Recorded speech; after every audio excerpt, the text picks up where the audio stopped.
Welcome to the Deep Dive. Today, we are taking aim at one of the most persistent, and I have to say, most frustrating narratives in the world of literature. It's this tired, really tiresome idea that science fiction and fantasy, or SFFF, is fundamentally unserious, or even worse, that it's something we should have just left behind in childhood. It's a critique that, frankly, completely misses the profound literary merit of these genres. I mean, it just sidesteps the whole point. Right.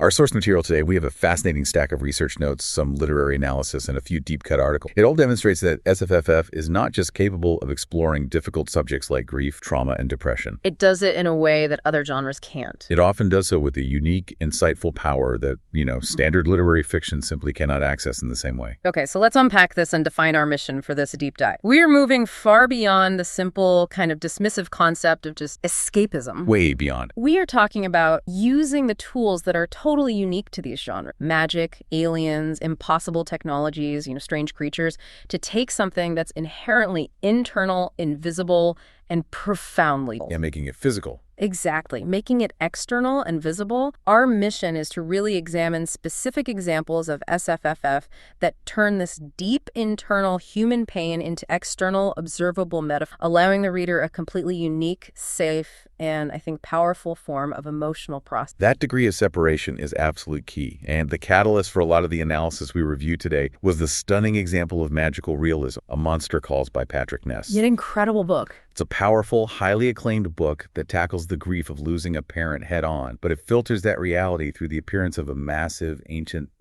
a tree-like monster. It sets the perfect foundational tone for this, doesn't it? Because it illustrates the initial thesis so well. It really does. The real value SFFF brings to the table is that other degree of separation, that distance, that metaphor. It offers a new lens, helping us put meaningful words and detailed description to these complex emotions that in our physical day-to-day world often feel frustratingly undescribable.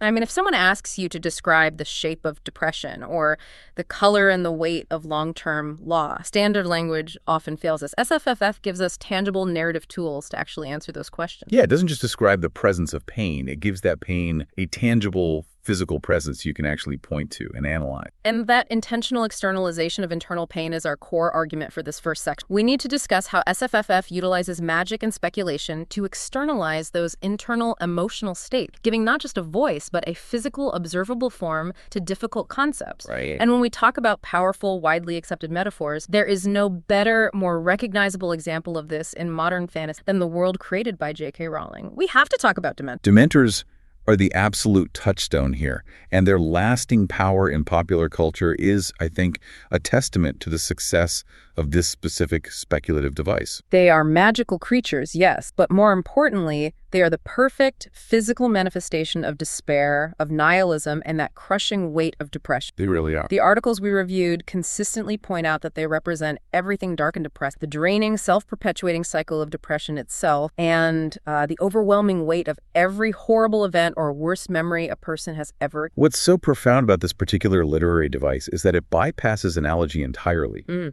In the real world, when someone says they feel a weight of depression or they feel their joys have been sucked away, it's purely an analogy. It's a figurative description. But in that fictional world. In that world, that weight can literally be a shrouded, rotting, soul-sucking creature floating toward you. It moves the feeling from something abstract to something actionable. That transformation from abstract to actionable is precisely why it resonates so deeply. Depression, in its true form, is invisible and shapeless, which is often its scariest quality, right? It's a fog you can't fight. By making it a dementor, the author contains the fear. That's a great way to put it. The source material notes that by giving the invisible monster a form, you can now, crucially, give the solution a form as well. And the solution is so simple, yet it feels cosmically powerful. It's not a complex, years-long psychological intervention or a difficult pharmacological journey. The immediate solution is a single, powerful, concentrated, happy memory. A memory capable of producing the counter, a luminous Patronus. And that Patronus then banishes the monster, the Dementor. It's the ultimate visualization of emotional resilience. We see the source of the despair, the Dementor, and we see the exact, immediate antidote focused happiness. The magic provides this visceral display of the fact that that focusing on a light, a positive memory, can create enough emotional energy to push back the encroaching darkness. This is where the translation back to real life gets really impactful. That imagery sticks with people precisely because it translates. It's a very simple, yet incredibly powerful lesson that holding on to a single happy memory or thought can help you navigate and banish those truly hard, difficult, draining emotions. The fiction provides a clear, magical blueprint for the emotional mechanism. And this leads to a broader analysis of the power of the extended metaphor that's inherent in speculative fiction, as opposed to conventional literary fiction. I mean, all effective fiction uses metaphor. It always has. Oh, sir. Metaphor allows for open interpretation, which usually leads to greater personal engagement and, emotional resonance. But if I pick up a standard literary novel about a character dealing with intense, acute grief after a loss, the narrative might implicitly or explicitly guide me, the reader, on how to interpret that specific type of grief or exactly how the character... There is a sense of limitation based on the author's intent. Exactly. In conventional stories, the narrative often guides or limits the emotional interpretation to the specific events and the context of that character. But when you use speculative elements, when you make the grief a literal dragon or a specific named gap in your soul, the entire novel or even the entire series becomes the metaphor. So the scale is just bigger. The scale is bigger, and that unreality gives the reader much greater room for deeply personal interpretation. They can map their own shapeless trauma onto the defined shape of the magical threat. So the catharsis is amplified because the reader isn't just processing the character's unique grief. They are using the speculative framework to process their own unique trauma or depression. They're actively defining the monster for themselves. And the sources emphasize this fascinating point. That degree of separation, that distance provided by the unreality of the fantasy setting, paradoxically makes the heavy, complex emotions feel more real and certainly more manageable when they are viewed through the contained filter of magic. It gives people language, meaning, and definition for emotional states that, again, frequently feel indescribable or unrepresentable in the physical real world. Sometimes that imaginative exploration can explain the feeling better and certainly faster than real-world explorations can. It's the difference between trying to describe debilitating pain to someone who has never felt it versus simply showing them a picture of the Dementor and saying, this is the closest visual I have for what it feels like when the weight of that emotional state approaches. Exactly. The language of magic is, in this context, the language of the soul. Now, we need to connect this idea of the externalized, contained metaphor like the Dementor to the powerful concept of emotional safety and why that's so valuable. Our source materials drew a deeply insightful analogy here between adult SFFF consumption and how children process the world. I found this observation incredibly compelling because it bridges the gap between what we understand about early human development and adult coping mechanisms. Research on helping children manage large, overwhelming, or difficult emotions consistently suggests that they process grief or trauma through structured, intentional play. Right. Play is established as a psychologically safe space for them to navigate difficult feelings. They can act things like separation or loss that they cannot safely do or experience in real life. It allows them to come through that trauma in a controlled environment. And the interesting question the source material posed was this.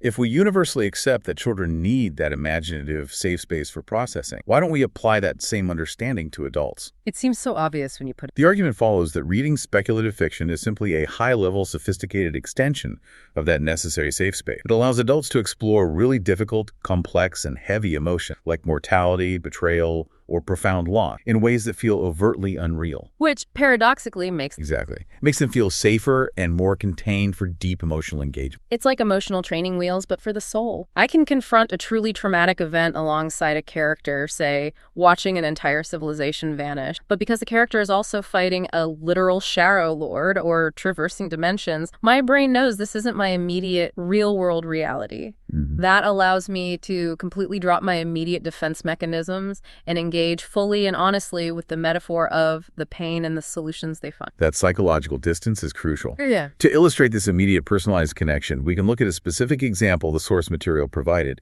which was the book Sword of Kai by Emil Wang. Okay.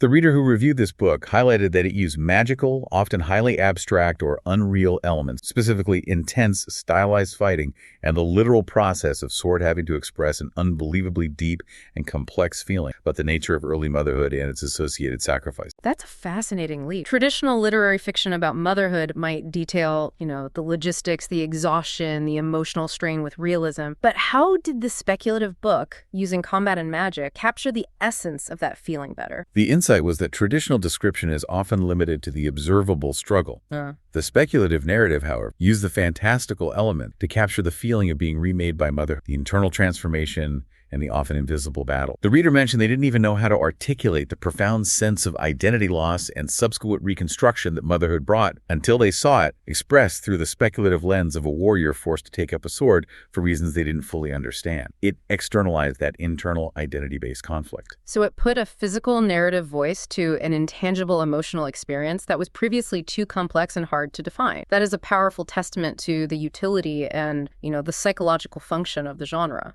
And when you are involved in stories that are operating on a massive scale, stories that include magic, where the physical stakes are astronomical, the solutions to grief, problems, or deep trauma can also be larger than life. Which offers incredible catharsis. An incredible, massive sense of catharsis, which is why fandoms, as the source notes, can often be so intense and long-lasting. That makes perfect sense. Many people become intense, lifelong fans of a work because that work arrived at a pivotal or difficult time in their life and genuinely provided the framework or the emotional tool set that helped them work. The emotional payoff is often directly proportional to the imaginative scale of the conflict and the solution provided. And this naturally pushes back on that aforementioned dismissive term, escapist. Yes, that label feels so cheapened and almost insulting when we analyze the function we've been describing. We hear it constantly, right? Oh, you're just escaping into a new world to forget your worries.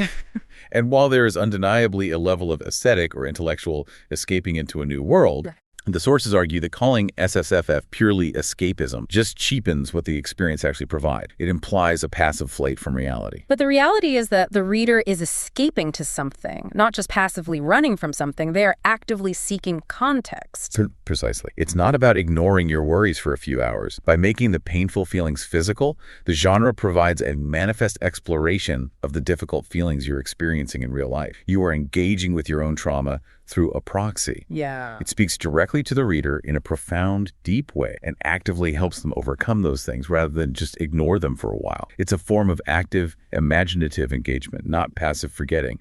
It's a therapeutic journey disguised as an adventure story.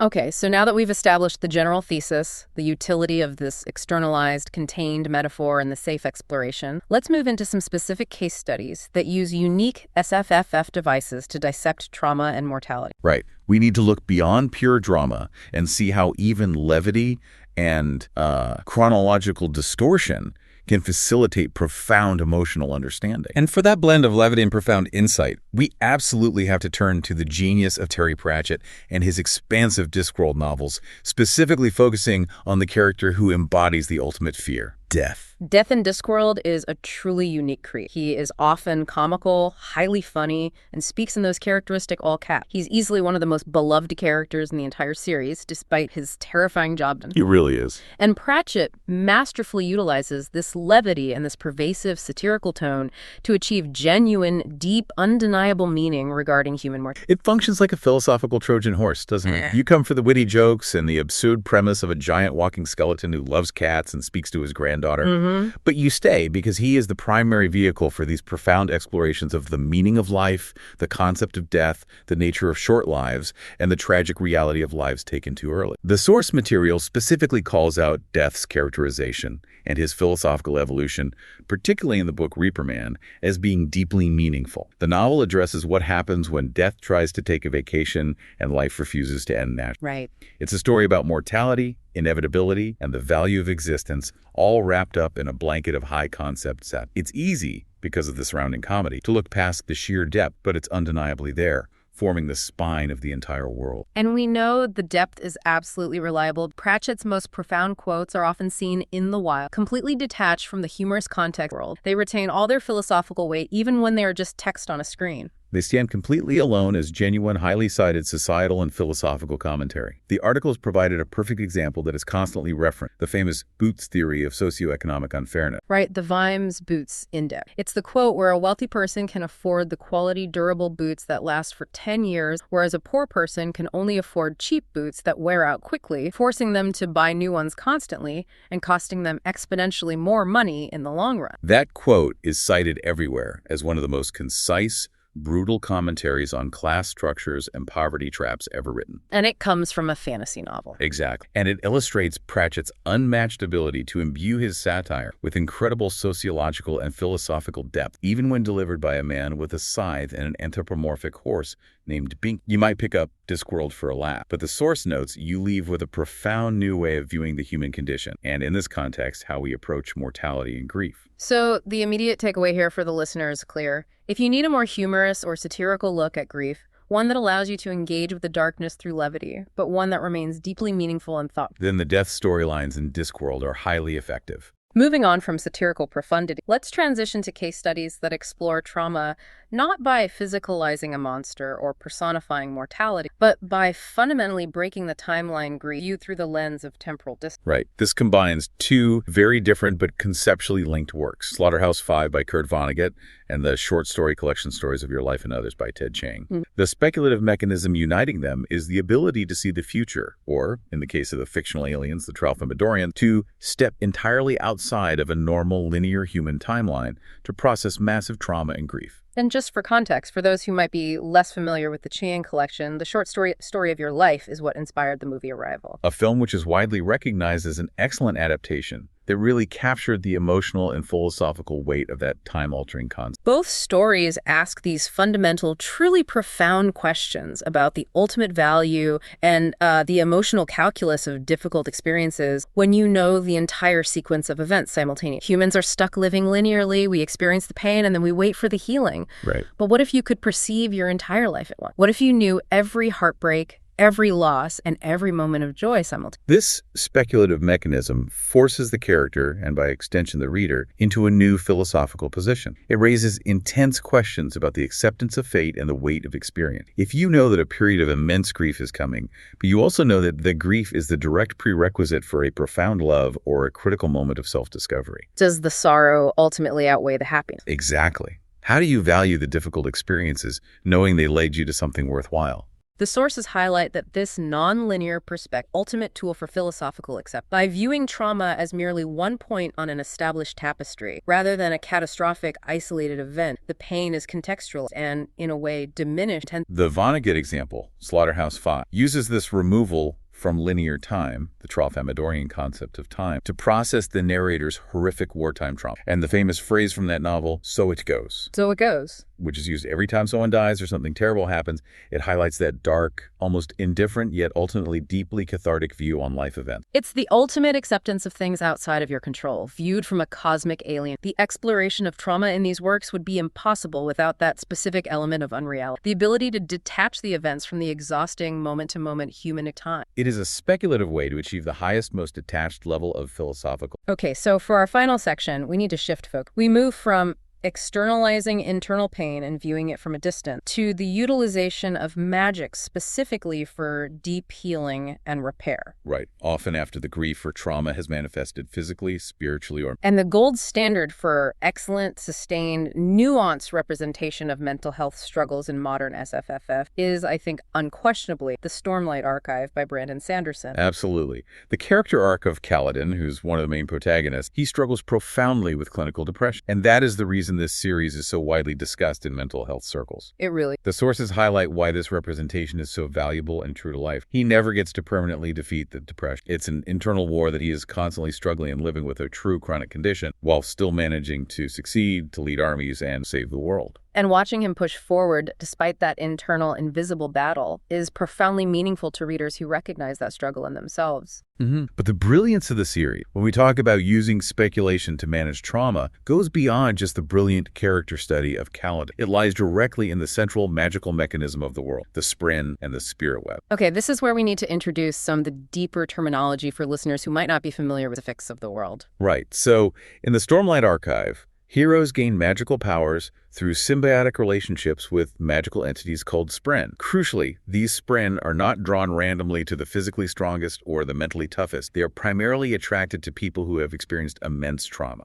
resulting in what the books call gaps in their spirit web. Exactly. So let's pause on that jargon for a moment. What exactly is a spirit web? Think of the spirit web as the non-physical, cosmic signature of the soul. It's the magical record of a person's complete experience, their core identity, and their connection to the world's power structure. And trauma, immense psychological damage, or severe grief doesn't just hurt the mind. It literally rips or fractures the spirit web, leaving visible gaps or tears in that cosmic signature. Yes, a gap in the spirit web is the ultimate physical manifestation of profound spiritual damage or trauma. That concept alone provides immense validation for someone who's gone through something difficult. Your pain is not just a fault, it is a measurable fracture. And the way the author describes how this healing process works provides a truly fantastic and moving real-world. That analogy is the Japanese art of kintsugi. Right. Kintsugi is the ancient practice of fixing broken pottery, not by attempting to hide the crack, but by repairing those fractures with a visible contrasting lacquer, often gold or silver. The end result is that the repaired object is often considered more beautiful and more valuable than the original unbroken piece ever was. The cracks, repaired in gold, become a testament to its history and its resilience. So it's this powerful metaphor for human resilience and the transformation of trauma. So if the trauma is the fracture of the spirit web, where does the gold come from? The spren. The spren, who provide the magical power, essentially act as that gold lacquer. They are drawn to the cracks, and their presence helps repair and renew someone through their difficult, not by erasing. The breakage is literally the prerequisite for the deepest power and the most profound form of renewal. The scar becomes the site of the gold. I have to interject here and ask the critical question the sources often. Does this metaphor, the gold repair, does it risk glorifying trauma by suggesting that you must be broke power? That is a crucial point, and the analysis we looked at was very careful to address it. The narrative avoids glorification by showing the immense grinding pain Kaladin and others go through. The system doesn't suggest that you should seek breakage, but rather that if breakage happens, it is not the end of your story, and it doesn't diminish your value. Instead, the narrative validates the pain, giving it immense cosmological meaning, showing that deep struggle is the necessary entryway into a deeper kind of strength. It transforms the shame of trauma into the gold of resilience. And this framework leads to some of the most cathartic, intensely emotional payoffs in modern fantasy because the struggles are so palpably real. And think about the moment at the end of Words of Radiance. A character who has been struggling intensely, both mentally and physically, through the entire book, finally manages to overcome a major psychological hump and swear a new magical oath. The catharsis is literal and instantaneous. They just explode with power. Right. Their internal emotional breakthrough, their moment of accepting a deep truth about themselves, is immediately and violently manifested as physical magical energy. It's the ultimate external validation of inner work. Or consider the powerful moments near the end of Oathbringer, where a very specific long-standing difficulty or trauma, something internal and corrosive, is literally made manifest. It physically appears as a villainous, tangible entity that the character must confront and overcome in this out-of-this-world way.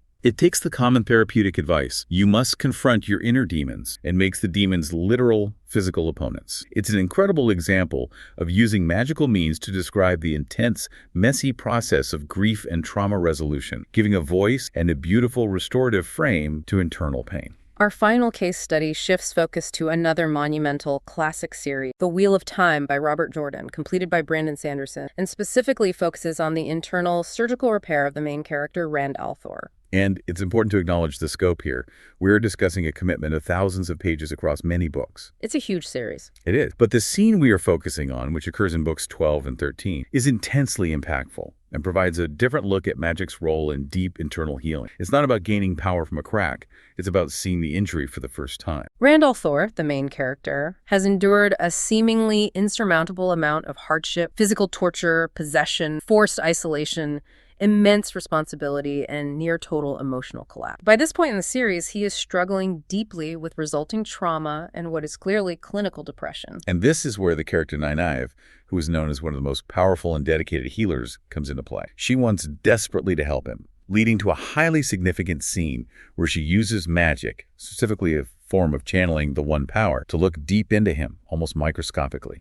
She's attempting to heal his internal wounds and makes profound discoveries about the deep physical impact his traumatic experiences have had. What's crucial here is that the magic is not a cheap solution that instantly fixes the problem, which would just dismiss the weight of his experience. No, not at all. Instead, it allows her to see the invisible damage and critically to reveal it. The source material notes this scene is unforgettable, precisely because it uses magic to represent a very real emotional state, trauma, and depression without minimizing the pain or offering an easy fix. Nynaeve discovers that the wounds are not just psychological. They have left actual, discernible, almost energetic traces that need careful, nuanced, magical repair. They are real, non-physical scars. The power of this scene for the reader struggling with invisible trauma is that it validates the weight of his journey. It literally shows that the process of dealing with profound pain is complex, demanding, and leaves real marks. The magic functions as a psychological X-ray into the soul, emphasizing that the pain is real and measurable, even if we cannot physically point to the scar. The speculative element gives credibility to the non-fring. So, if we synthesize all these arguments, the defense of SFFF incredibly clear and robust.